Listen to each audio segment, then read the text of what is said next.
जय हिंद प्यारे साथियों, आपका स्वागत है आपके अपने चैनल केरी इंक्रेस्ट लर्निंग पर। तो प्यारे साथियों, आज आपके लिए बहुत ज़्यादा खुशखबरी का विषय है क्योंकि एसएससी जीडी का जो है फॉर्म भरा जाने लगा है। आप फॉर्म भर दीजिए और फॉर्म भर के आप अपने एक सीट को मजबूत करिए।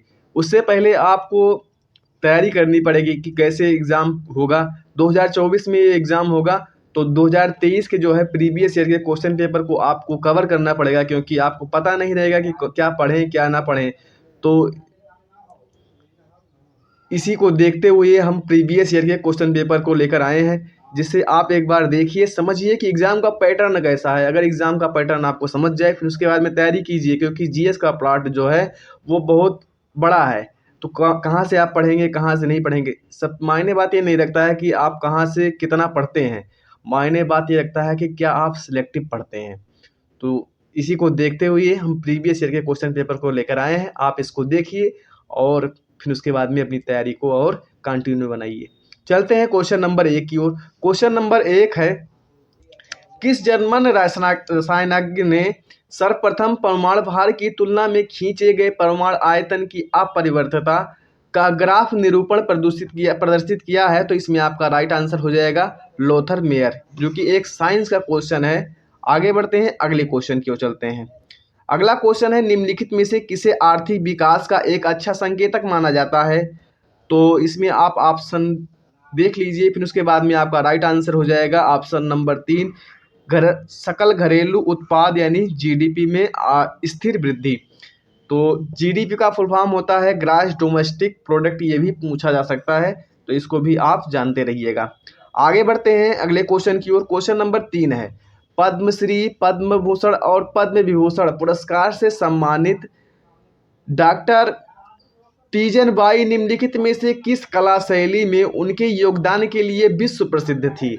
तो इसमें आपका राइट आंसर हो जाएगा पडवानी। पडवानी जो है ये महाभारत की एक कला शैली है और यह छत्तीसगढ़ राज्य में अधिकतर की जाती है। आगे बढ़ते हैं, अगले क्वेश्चन की ओर चलते हैं। क्वेश्चन नंबर 4 है, खरीफ फसलें के लिए उच्च आर्द्रता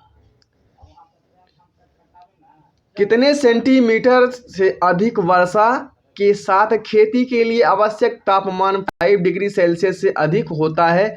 तो 100 डिग्री सेंटीमीटर जो है से अधिक वर्षा चाहिए इसके लिए, खरीफ की फसलों के लिए। अब पता रहना चाहिए आपको कि खरीफ की फसलें कौन सी होती हैं, रबी की फसलें कौन सी होती हैं, जायद की फसलें कौन सी होती हैं।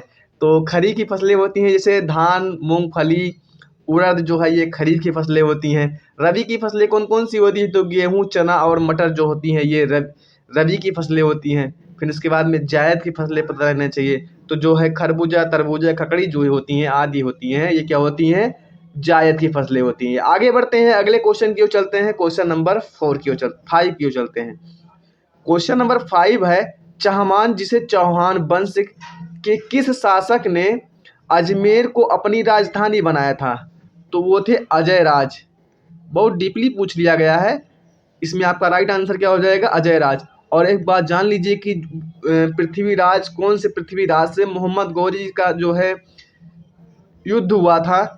तो वो थे पृथ्वीराज 3, जिन्हें राय पिथौरा के नाम से भी जाना जाता है। कौन सा युद्ध हुआ था? तराइन का प्रथम युद्ध हुआ था 1192 में, जिसमें पृथ्वीराज ने मोहम्मद गौरी को हरा दिया था।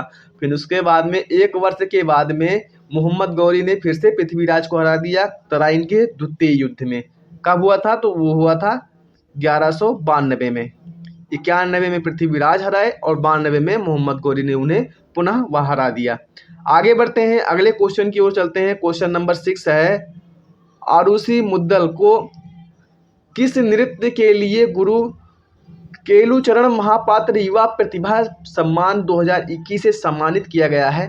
तो इसमें आपका राइट आंसर हो जाएगा ऑप्शन नंबर 1, ओडिसी के लिए। ओडिसी जो है एक शास्त्रीय नृत्य है। ओडिसी भी शास्त्रीय नृत्य है, मोहिनी भी शास्त्रीय नृत्य है, मोहिनी अट्टम, और कथक भी शास्त्रीय नृत्य है, कुचिपुड़ी भी एक शास्त्रीय नृत्य है। एक बात जान लीजिए फ्रेंड्स कि जो है 8 शास्त्रीय नृत्य हैं, उन सभी को आप कवर कर लीजिएगा और उनके नर्तक से संबंधित प्रश्नों को कवर कर लीजिएगा। आपसे हाथ जोड़ के विनम्र निवेदन है, क्योंकि दिल्ली पुलिस कांस्टेबल का एग्ज़ाम देख लीजिए, उनसे भी हम कह रहे थे कि जो है प्रमुख नर्तक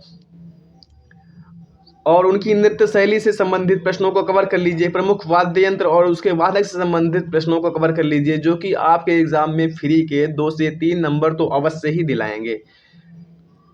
आगे बढ़ते हैं, अगले क्वेश्चन की ओर चलते हैं। क्वेश्चन नंबर 7 की ओर चलते हैं। क्वेश्चन नंबर 7 है, निम्नलिखित में से किस भारतीय लेखक ने माई स्टोरी नामक आत्मकथा लिखी है? कमला दास। आपका राइट आंसर क्या हो जाएगा? ऑप्शन नंबर 2 आपका राइट आंसर हो जाएगा। आगे बढ़ते हैं, क्वेश्चन नंबर 8 की ओर चलते हैं। क्वेश्चन नंबर 8 है, तीसरे गोलमेज सम्मेलन के प्रतिनिधि के विचार विमर्श किस वर्ष के आखिरी महीनों में शुरू हुए थे? तो वो थे 1932। प्रथम गोलमेज सम्मेलन जो हुआ था कब हुआ था?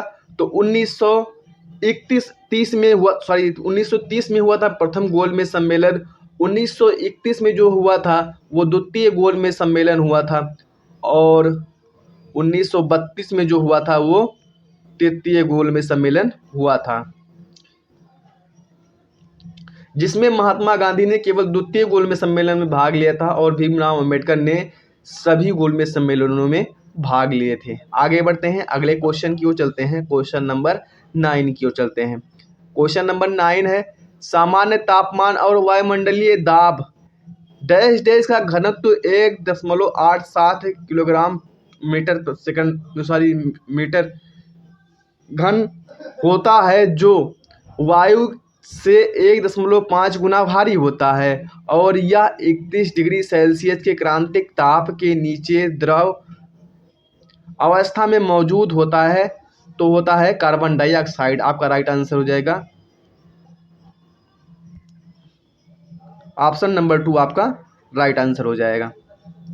आगे बढ़ते हैं, अगले क्वेश्चन की ओर चलते हैं। क्वेश्चन नंबर 10 की ओर चलते हैं।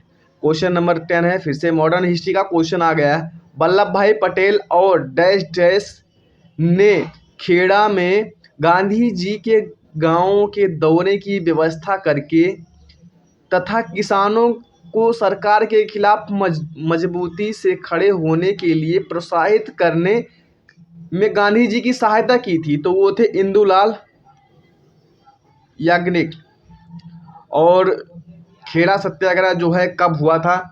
तो 22 मार्च 1918 को हुआ था, शुरुआत हुई थी, और 5 जून 1918 को समाप्त हुआ था। खेड़ा सत्याग्रह कहाँ हुआ था? तो ये गुजरात में हुआ था, खेड़ा जिले में। किसानों द्वारा अंग्रेज सरकार के जो है अतिरिक्त राजस्व वसूली के विरोध में खेड़ा सत्याग्रह हुआ था, जिसमें गांधी जी को इनवाइट किया गया था। आगे बढ़ते हैं, अगले क्वेश्चन की ओर चलते हैं। क्वेश्चन नंबर 11 की ओर चलते हैं। क्वेश्चन नंबर 11 है, राष्ट्रीय महिला आयोग की स्थापना निम्नलिखित में से किस अधिनियम के तहत की गई? तो ऑप्शन इसमें आपका 4 आप राइट आंसर हो जाएगा, राष्ट्रीय महिला आयोग अधिनियम 1990। आगे बढ़ते हैं, अगले क्वेश्चन की ओर चलते हैं। क्वेश्चन नंबर 12 की ओर चलते हैं। क्वेश्चन नंबर 12 की ओर चलते हैं, निम्नलिखित में से कौन सा घुड़सवारी प्रतियोगिता नहीं है? तो इसमें आपका राइट आंसर हो जाएगा option number 2 sprint.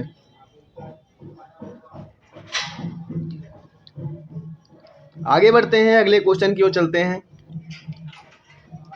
Question number 13 की ओर चलते हैं।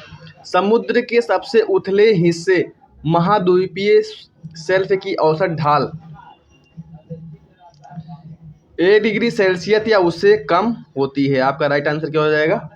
ऑप्शन नंबर 3 आपका राइट आंसर हो जाएगा। आगे बढ़ते हैं, अगले क्वेश्चन की ओर चलते हैं। क्वेश्चन नंबर 14 की ओर चलते हैं।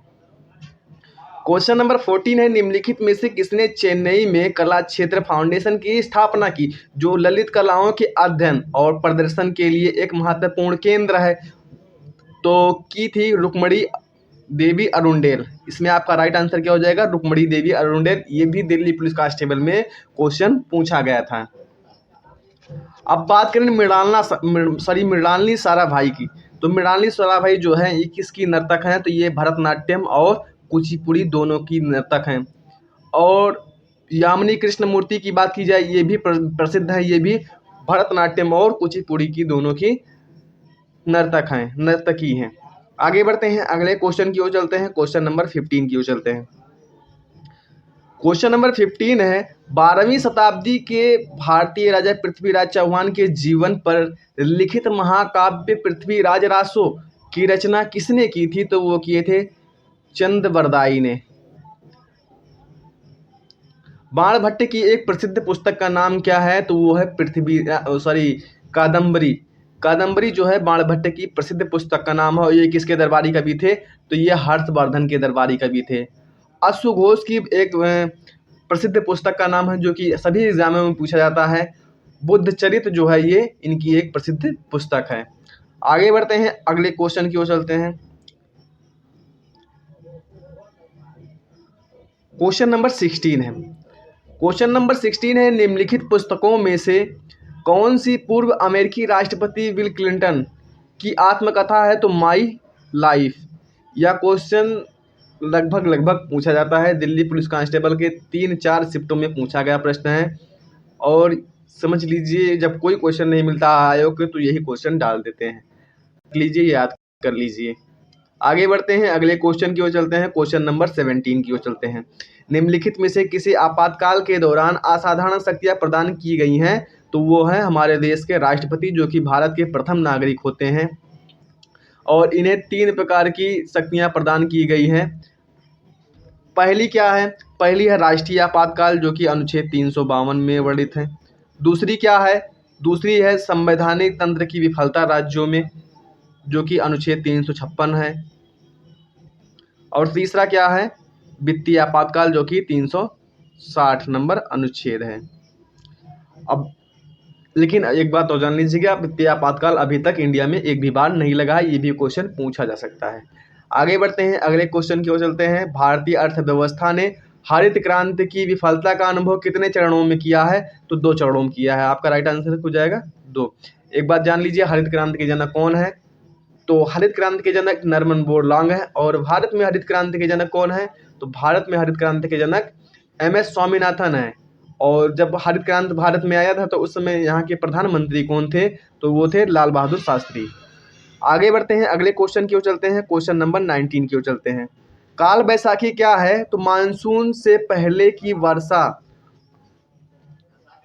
और तड़ित झंझावात जो है ये क्या है? काल बैसाखी है। आगे बढ़ते हैं, अगले क्वेश्चन की ओर चलते हैं। अगला क्वेश्चन नंबर 20 लास्ट क्वेश्चन है। भारत में डैश डैश से कम के सभी ऋणों को सूक्ष्म ऋण माइक्रो लॉसेस माना जाता है। तो 1 लाख रुपए से कम। इसमें आपका राइट आंसर क्या हो जाएगा? 1 लाख रुपए। अगर वीडियो पसंद आया हो तो लाइक शेयर एंड सब्सक्राइब अवश्य कर दीजिए, बेल आइकन अवश्य प्रेस कर दीजिए ताकि